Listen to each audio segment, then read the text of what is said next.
하나님의 말씀에 순종하며 살아야 할 인간이 하나님의 말씀에 불순종함으로 말미암아 성품이 타락하고 왜곡이 되었습니다. 인간의 타락하고 왜곡되어진 이 성품으로는 온전한 삶을 살아갈 수가 없습니다. 죄를 범한 인간은 에덴 동산에서 추방을 당하죠. 그래서 인간에게 가장 큰 장애물이 뭐냐면 성품입니다. 구원받은 성도로 우리가 살아가면서 신앙생활에서 크고 작은 어려움을 겪는 원인 중에 대부분 차지하는 비중이 이 성품에 관한 문제입니다. 또한 그 성품이 나 한 사람으로 끝나는 문제가 아니라 다른 사람들에게까지 악영향을 끼치고 있다는 사실입니다. 그런데 우리가 이 사실을 잘 인지하지를 못합니다. 자신의 성품이 그렇게까지 다른 사람들에게까지 악영향을 끼친다는 사실을 우리가 잘 인식하지 못한다는 것이죠.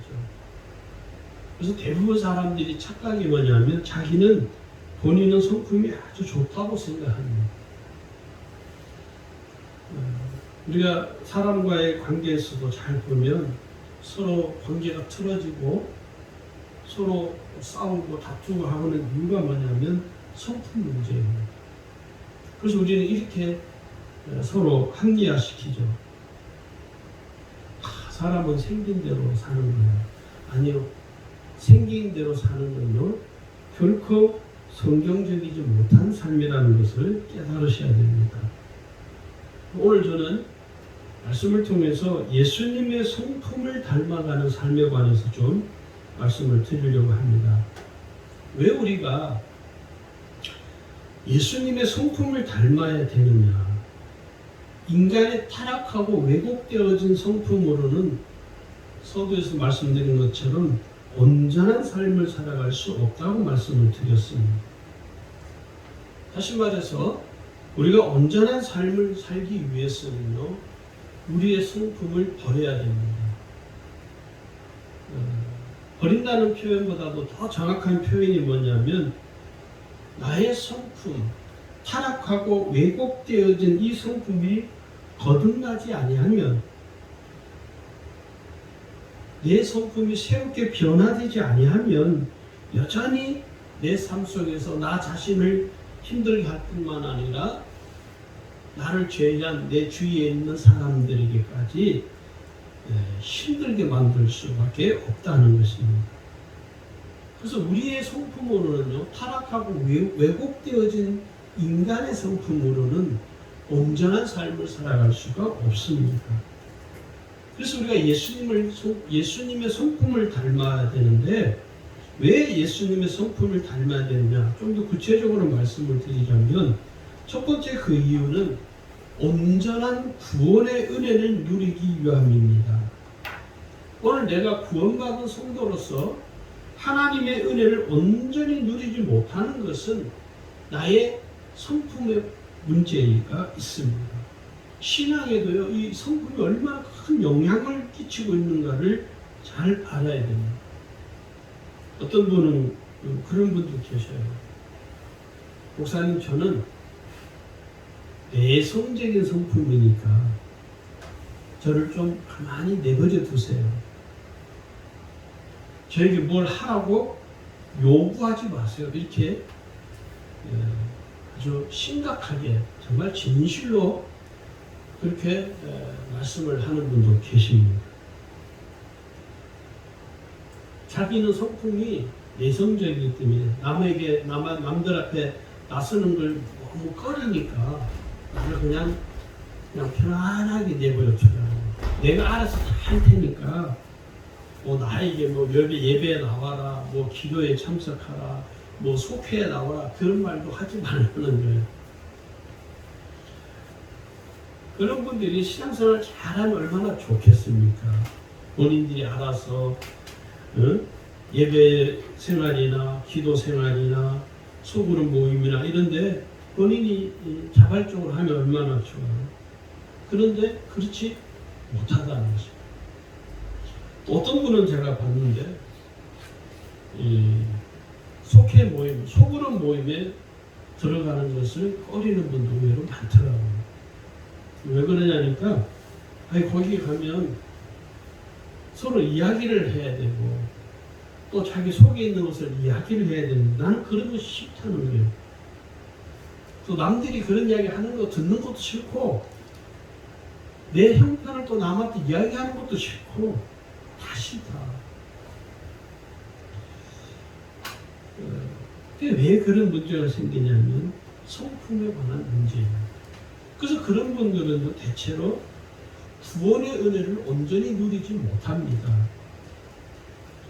성품이 새롭게 변하면 구원의 은혜를 풍성하게 경험하게 되는 것이다. 그런데 오늘 내 삶에 나에게서 그 구원의 은혜가 풍성하게 누려지질 않는 거예요. 왜요? 성품의 문제였어요. 그래서 요즘 시대는 좀 더 그런 것 같아요. 대부분 사람들이 자기가 목회자의 시야에서 벗어나고 목사의 눈에서 벗어나는 영역에 있기를, 그런 곳에 있기를 원해요. 그래서 사람들이요, 작은 교회, 개척교회 가는 것을 꺼리고 큰 교회 가는 거예요. 실제로 제가 물어봤어요. 어떤 분한테.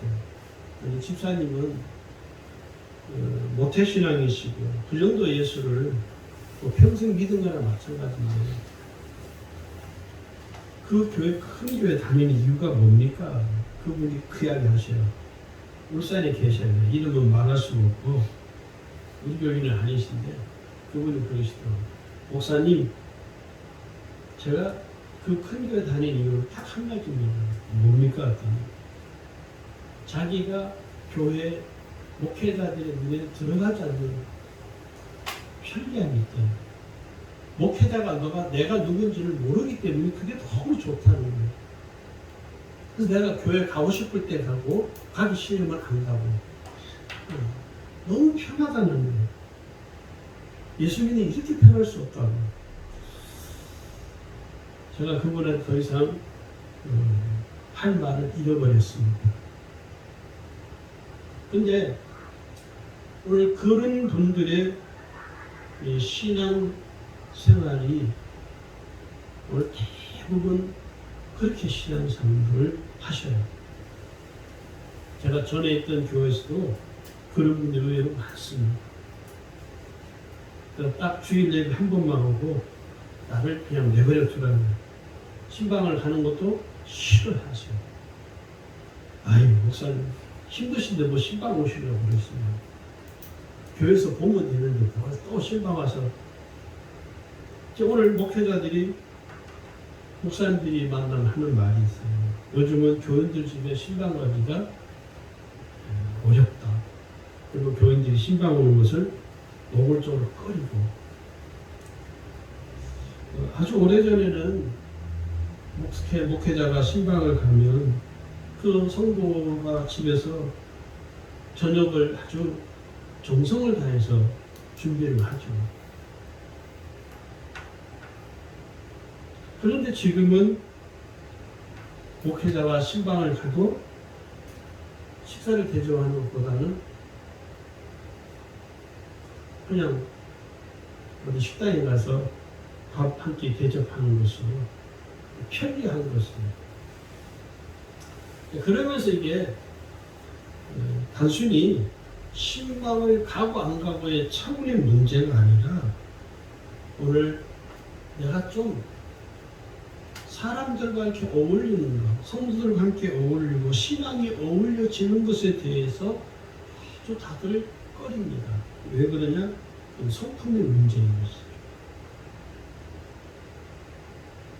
두 번째는요, 왜 우리가 예수님의 성품을 닮아야 되느냐 하면 진리를 따르는 삶을 살아가기 위함입니다. 진리를 따르는 문제에 관해서는 제가 많은 설교를 한 것 같습니다. 왜냐하면 이게 오늘 우리의 실제적인 문제이거든요. 우리가 이 세상에서는요, 진리를 따를 수 없습니다.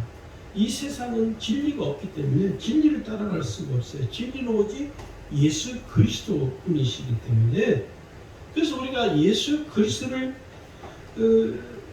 진리신 예수 그리스도를 바라보면서 그 예수 그리스도를 통해서 우리가 진리를 얻게 되는 것이죠. 예수님이 말씀하시기를, 기도하시는 그 하나님 앞에 이렇게 기도합니다. 저희를 진리로 거룩하게 하옵소서. 아버지의 말씀은 진리니. 오늘 진리를 따르지 않는 우리를 향하여 예수님이 하시는 말씀이, 아버지의 말씀이 진리라는 거예요. 그러니까 오늘 우리가 진리를 따르면, 오늘 우리가 우리의 삶에 하나님의 은혜가, 말씀의 은혜가 오늘 우리의 삶 속에 풍성하게 드러나게 된다는 것이죠. 그런데 우리가 진리를 따르지 못하는 이유는 뭐냐?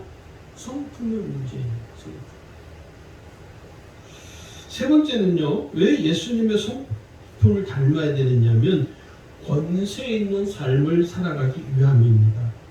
여러분, 예수 그리스도를 믿고 의지하는 삶은 능력 있는 삶인 걸 여러분 정말 믿으십니까? 잘 안 믿죠, 그죠? 근데 여러분, 예수 그리스도를 믿고 의지하는 그 삶 자체가 뭐냐? 능력 있는 삶을 사는 원동력이 된 것입니다.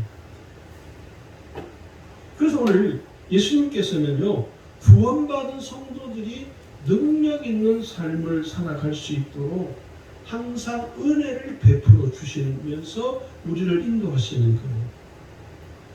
오늘 예수님께서 우리에게, 야, 너희가 능력 있게 한번 살아봐라, 말로만 그렇게 하는 것이 아니라 우리에게 능력 있는 삶을 살아갈 수 있도록 우리에게 은혜를 베풀어 주시는 거예요. 그러면서 예수는 오늘 우리에게 능력 있는 삶을 살아가길 원하신다는 거예요. 그 능력을 다른 말로 권세라고도 합니다. 능력이라고도 하고 권능이라고도 하고 권세라고 다 동일한 말이에요. 틀린 말이 아닙니다. 오늘 구원받은 성도들에게 주님께서 주신 권세가 있는데 그 첫 번째가 뭐냐면 우리가 잘 아는 거죠. 하나님의 자녀된 권세. 여러분, 이 한 가지만 제대로 믿어도요, 오늘 나의 삶이 달라져요. 예를 들어서 여러분, 어느 날 갑자기 여러분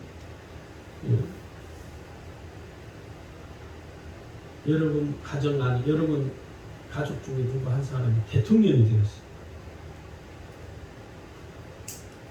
그런 일이 없으니까 뭐 별로 어느 날 갑자기 우리 가족 중에 대통령이 나왔어요. 그러면 그 가족들이 어떻게 됩니까? 아마 여러분, 아니 뭐 그게 현실이 안 되기 때문에 별로 그렇게 마음에 아이고 무슨 뭐 그렇게 뭐 실제로 대통령이 되는 순간 그 가정에 있는 사람들은요 어깨가 올라가는 거예요. 그러다 보니까 자기 아버지가 가족이 되는, 대통령이 되는 순간 그 자녀는 어깨에 힘이 들어가죠. 내가 원하지 않아도 경호원들이 붙게 되고, 내가 어딜 가든 아버지가 대통령이기 때문에 경호원이 항상 대동을 하는 거예요. 그래서 누가 나를 함부로 해할 수가 없죠. 왜요? 그게 권세라는 거예요. 권세. 그걸 권력이라고 그러죠. 권세라기보다는 권력자가 되는 순간 어느 누구도 나를 해할 수 없는 것이죠. 그런데 여러분, 그 권력은요 길어야 4년이죠. 4년. 대통령 임기가 4년인가요?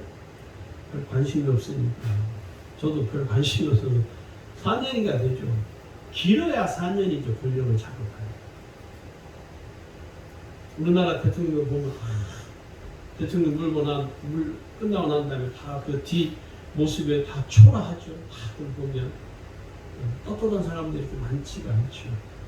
그게 권력의 속성이라는 것입니다. 그런데 여러분, 하나님은 우리에게 그런 권력보다도 더 뛰어난 권세를 주셨다는 것입니다. 하나님의 자녀가 되는 권세를 주셨습니다. 그래서 우리가 어디에 가 살든 항상 당당해야 됩니다. 할렐루야. 당당하셔야 됩니다. 두 번째는요, 오늘 주님께서 주신 권세가 뭐냐? 믿음의 권세가 있습니다. 마태복음 9장 23절에 보니까요, 할 수 있거든이 무슨 말이냐? 믿는 자에게는 능히 능치 못할 일이 없느니라. 여러분, 믿음이 뭡니까? 내가 그 말씀을 좀 의심하지 않고 믿는 거예요. 믿는 그 사람을 통해서 하나님은 역사를 일으켜주시는 거예요. 할렐루야.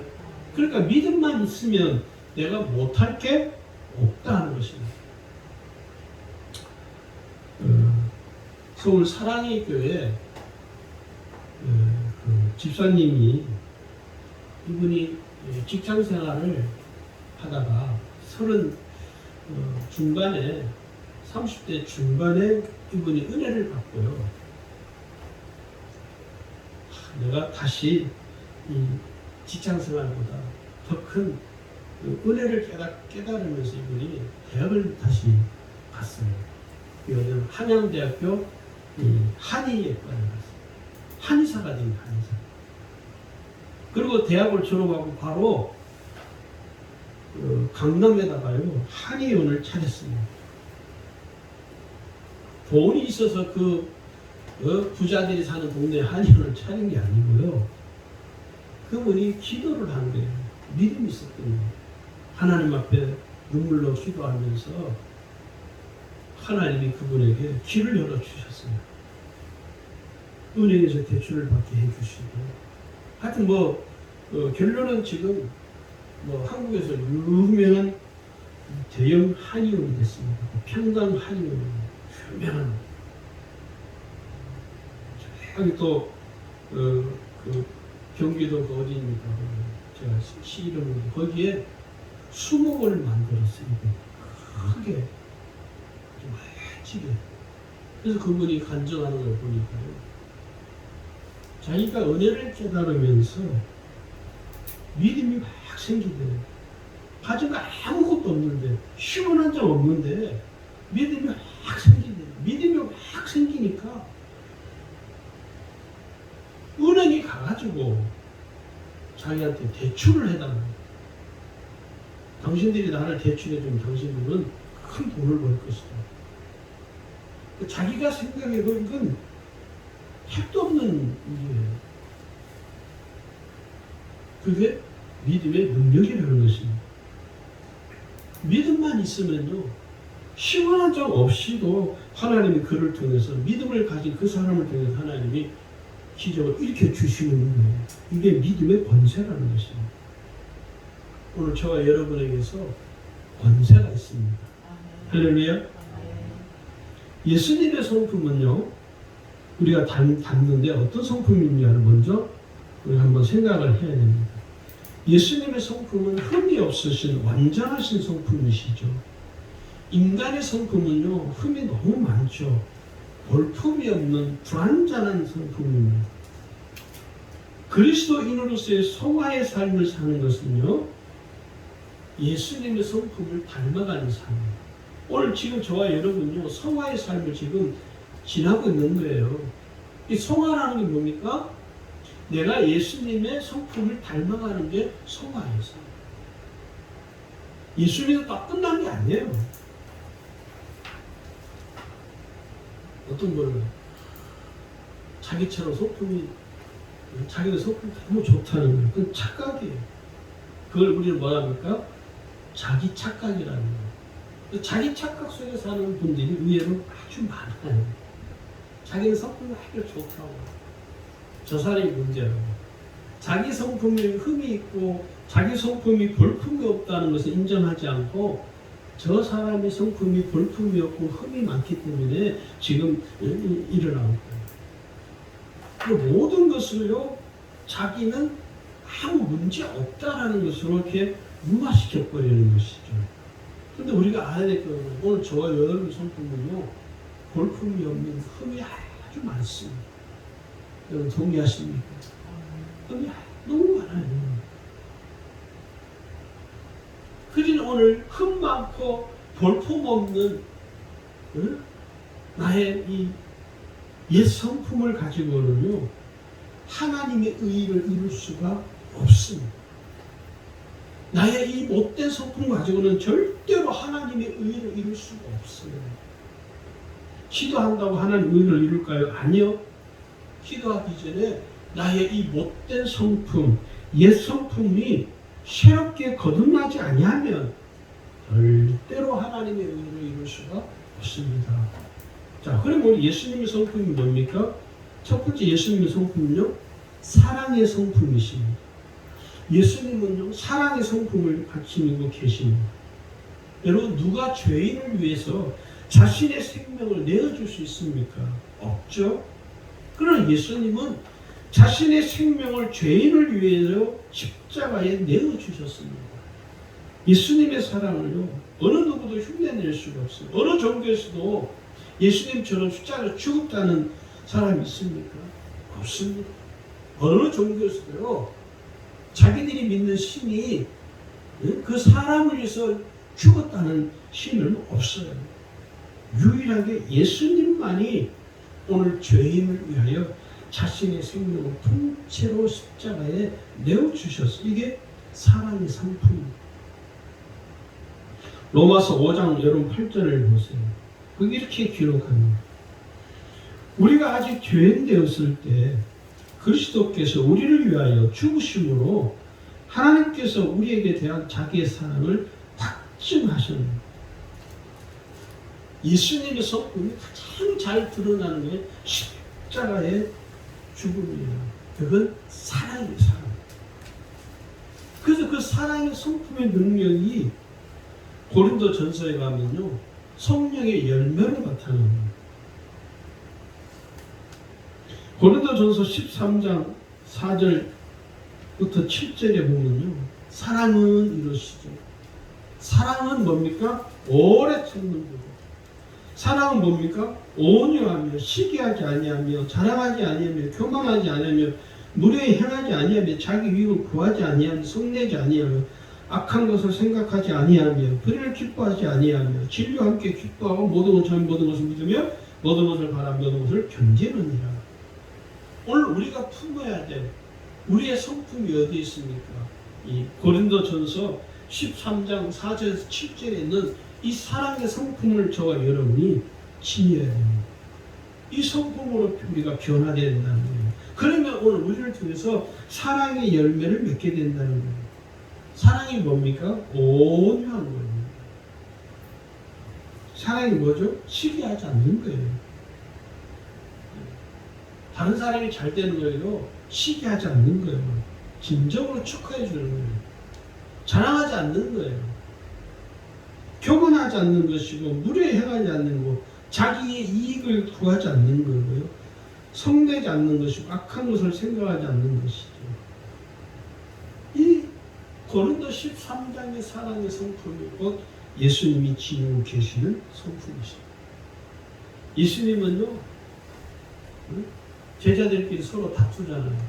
누가 큰 자입니까? 예수님 보시기에는 참 별것도 아니고, 우리가 그렇잖아요. 우리가 실제로 아무것도 아닌, 중요하지도 않은, 목숨보다도 중요하지 않은 그 일 가지고 서로 막 다툽니다. 서로 막 싸워요. 그죠?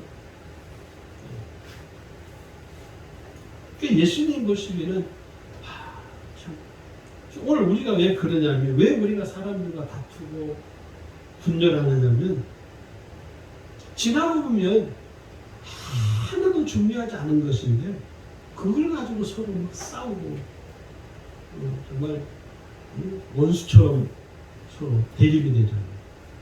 왜 그러니까? 사랑의 성품이 우리 속에 없어서 그런 것입니다. 두 번째는요, 예수님의 성품은 온유하신 성품이십니다. 예수님의 성품은 온유하십니다.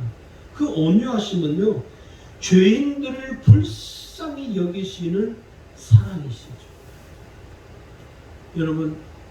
여러분은 다른 사람을 얼마나 불쌍히 여기십니까? 제가 예수 안 믿을 때는 그랬습니다. 정말 강팍했어요. 온유함이라는 게 눈곱만큼도 없었습니다. 남들이 뭐 어떻게 되든 관심이 없었어요. 진짜 관심이 없었습니다. 오롯이 나에게만 관심이 있지, 나 자신에게만. 그럼 나 자신 하나도 감당이 안 되기 때문에 다른 사람이 어떻게 되든 신경도 안 썼습니다. 그리고 남이 나에게 동정하는 것을 그렇게 저는 역정을 했어요. 그건 열등감이죠. 남이 나를 동정하는 것이 그렇게 불편하고 그렇게 자존심이 상하고, 그래서 누가 뭐 입다가 누가 입던 옷을 주면요, 아주 정말 저는 노골적으로 그 자리에서 아주 불쾌한 표를 냈어요. 이걸 거지를 하느냐고. 제가 직장에서 할 때 저희 선배가 양복을 이렇게 하나, 지금은야 뭐 기성복을 사입잖아요. 그때는 다 양복을 맞춰 입거든요. 양복점 가서. 제가 저도 이제 자주 이용하는 양복점인데, 그 양복점에서 그 선배 옷을 하나 맞췄는데 자기 마음에 안 들어요. 그리고 옷이 좀 불편한 작은 거예요. 그래서 나보고, 야, 너가 이거 입어라. 그래서 제가 화를 냈습니다. 형님, 이걸 거지로 합니까? 그랬더니 그분은 선한 마음을 가지고 이렇게 했는데, 제가 갑자기 화를 내니까 어찌할 줄을 모르면서, 그러냐고, 미안하다. 지금 생각하면 참 제가 오히려 미안한 것은 열등감이었던 것이죠. 온유함이 없는 것이죠. 악한 거죠, 사실은. 그런데 예수님 뭡니까? 온유하신 성품을 지니고 계셔서 예수님은요, 어떤 죄인일지라도 그를 품으시는 거예요.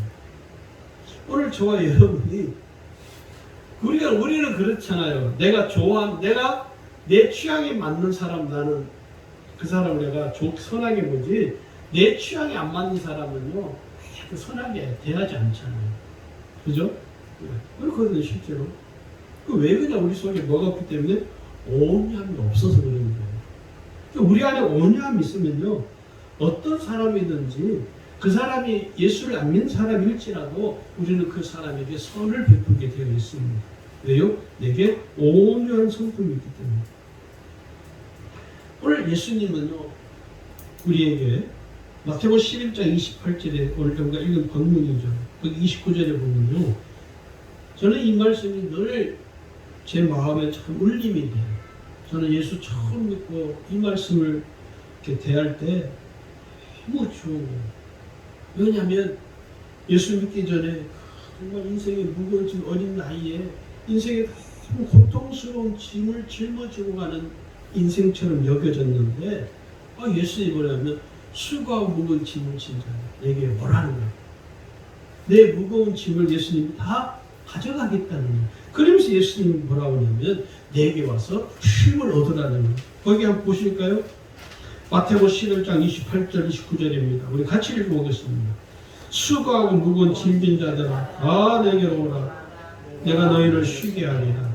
나는 마음이 온유하고 겸손하니 나의 명예를 메고 내게 배우라. 그러면 너희 마음이 쉼을 얻으리라. 저는 이 쉼을 얻는다는 거예요. 내가 무거운 내 모든 인생의 짐을 다 예수님께 다 벗어버리고 예수님께 와서 나는 이제 쉼을 얻을 수 있는, 안식할 수 있는, 평안을 누릴 수 있는 삶을 살게 되는 것. 이게 곧 예수 믿는 능력이죠. 이게 왜 가능하냐? 예수님이 온유하시기 때문에. 예수님은요, 모든 죄인을 품을 수 있는 온유함. 우리는 모든 이 세상에 있는 모든 사람을 품을 수 있는 정도는 못 되지만 적어도 내가 알고 있는 사람들, 나와 함께 어울려 사는 사람들, 우리가 이미 흔히 지인이라고 그러죠. 지인들에게는 어떻게 해야 됩니까? 온유함을 나타내 보이셔야 돼요. 할렐루야. 그래서 그 사람, 나를 아는 사람이 나를 통해서 내가 예수님으로 말미암아 쉼을 얻는 것처럼 그 사람이 나로 말미암아 삶의 쉼을 누릴 수 있도록 우리가 온유한 성품으로 변화돼요. 그 다음에 세 번째 예수님의 성품은요, 자비하신 성품이십니다. 긍휼이 풍성하신 성품이라는 말이죠. 이 예수님께서는 죄인으로 살던 우리에게 긍휼을 베풀어 주심으로 우리가 지금 구원의 은혜를 누리고 사는 것입니다. 오늘 여러분 우리가 일주일 동안 우리의 삶을 뒤돌아보면 주의 긍휼함이 우리 가운데 임하였기 때문에 우리가 한 주간 힘들지만 그 구원의 은혜를 따라 살아오게 된 거예요. 할렐루야. 저는 기도할 때마다 가장 먼저 제가 기도하는 그 기도가 있습니다. 오늘 하나님 내게 허락하신 삶, 하나님이 내게 허락해야 내가 지금 살고 살아갈 수 있는 거예요. 내게 하나님께서 내게 삶을 허락하지 않으면 나는 이 세상에 존재할 수가 없습니다. 하나님 내게 허락하신 이 삶을 하나님 감당할 수 있는 능력을 내게 달라고 긍휼을 내게 베풀어 달라고 그렇게 기도를 해요. 가장 먼저 기도할 때는 하나님 나는 부족하고 연약하니 내게 긍휼을 베풀어 주십시오. 나를 불쌍히 여겨 주십시오. 왜요? 그 주님은 긍휼이 풍성하신 주님이십니다. 오늘 우리가 이 세상에서 살아갈 수 있는 능력이 뭐냐? 예수님이 나를 긍휼히 여겨 주시기 때문에 내가 지금 이 세상에서 발붙이고 살아갈 수 있는 것입니다. 네 번째 예수님의 성품은요, 용서하시는 성품이십니다. 용서에는요 끝이 없죠. 이건 아마 지지난 시간에 제가 말씀을 드렸던 것 같은데, 제자가 예수님께서 몇 번을 용서해야 되겠습니까? 예수님 말씀 뭡니까? 용서는 끝이 없다. 끝까지 안 하는 거예요. 언제까지? 끝까지 용서를 베풀어내는 거예요. 그러니까 오늘 우리가 예수님의 그 용서하심이 우리의 성품 속에 부어지면 우리가 타인을 용서 안 할 수 없어요. 용서해요. 지금 정부의 나는 이건 저 개인적인 생각이에요. 우리 문재인 대통령이 또 용서하는 그 마음이 좀 부어졌으면 좋겠어요. 네? 용서하는 마음. 저는 개인적으로 별로 그렇게 좋아하지는 않지만 그래도 한 달에 대통령을 지냈던 분들이니까 이제는 좀 이렇게 용서해주고 국가적인 통합을 위해서도 박근혜 대통령이나 이명박 대통령이 좀 이렇게 베풀었으면 좋겠다는 개인적인 그런 생각을 들 때가 많아요. 딱히 뭐 좋아하지는 않지만 우리가 용서하는 성품이 우리 속에 부어지면 우리가 사람들에 대해서 관용을 베풀 수 있습니다. 할렐루야. 예수님은 용서하시는 성품이시다. 그리고 예수님의 성품은 또 어떤 성품이냐면 오래 참으시는 성품이십니다. 정말 예수님처럼 오래 참으시는 분은 없는 것 같아요. 이 인내하고는 다른 거예요. 우리는 인내를 이야기하잖아요. 여기 보면요, 로마서 9장 22절에 보면 만일 하나님이 그 진노를 보이시고 그 능력을 알게 하고자 하사 멸하기로 준비된 진노의 그릇을 오래 참으심으로 관용하시고 오래 참으신다. 여러분, 하나님께서 노아에게 방주를 예비하라고 그랬잖아요. 그 패역한 인간을 하나님이 멸망시키잖아요. 징계하시죠. 근데 여러분, 그 방주를 예비하시는 그 하나님의 성품을 우리가 어떻게 하셨냐? 오래 참으시는 거예요. 방주를 예비하는 그 과정이 긴 세월이었습니다. 그럼에도 이 패역한 인간들이 방주를 짓는 노아를 보면서 하나님을 두려워하는 것이 아니라 오히려 조롱하죠. 그리고 방주의 마지막에 문이 닫히는 모든 짐승들이 딱 들어가는 다음에 제일 마지막에 노아가 들어갑니다. 그 방주 안으로 들어가는 노아의 뒷모습이 어떤 모습인지 아십니까? 어깨가 쭉 늘어진 모습. 왜? 하나님이 방주를 예비하시면서 저 인간들을, 패역한 인간을 멸하시는 하나님의 역사인데 거기에 아무도 와서 구원받지 못하니 그 방주 안으로 들어가는 그 방주문이 닫히기 전까지 하나님은요 오랫동안 참으셨습니다. 할렐루야. 하나님은 오래 참으시는 분이십니다. 이 하나님은 우리를 향하여 오래 참으십니다. 오늘 우리가 이 예수님의 성품을 닮아가기 위해서는 우리가 어떻게 살아야 되냐면 예수님의 성품을 닮아가는 삶이란 이런 것입니다. 거룩하고 새로운 신분의 변화로 인하여 우리가 새로운 삶을 살아가는 것입니다. 예수님 믿는다는 건요, 단순히 내가 교회 다니는 것을 의미하는 것이 아니라 예수님의 성품을 닮아가는 삶을 의미하는 거예요. 그래서 이 예수님의 닮아가는 삶을 한 문장으로 요약하면 저는 이렇게 요약을 하고 싶습니다. 예수님처럼 말하고 예수님처럼 행동하고 예수님처럼 마음을 품고 사는 거예요. 예수님의 성품 우리가 다 말씀을 드렸는데 예수님은 항상 그 마음속에 사람을 향한 마음이 아주 긍휼한 마음, 사랑의 마음, 불쌍히 여기는 마음으로 사람을 대했잖아요. 그리고 사람들에게 말을 할 때 능력 있는 말을 할 때 그 능력이 뭡니까? 큰 소리 치는 것이 아니라 큰 소리로 말하는 것이 아니라 그 말 속에는요 뭐가 담겨 있어요? 사랑이 담겨 있어요. 사람을 귀하게 여기는 그 말이 담겨 있는 것이죠. 그러니까 이러한 삶을 우리가 살아가는 것이 바로 예수님의 성품을 닮아가는 삶이라는 것입니다.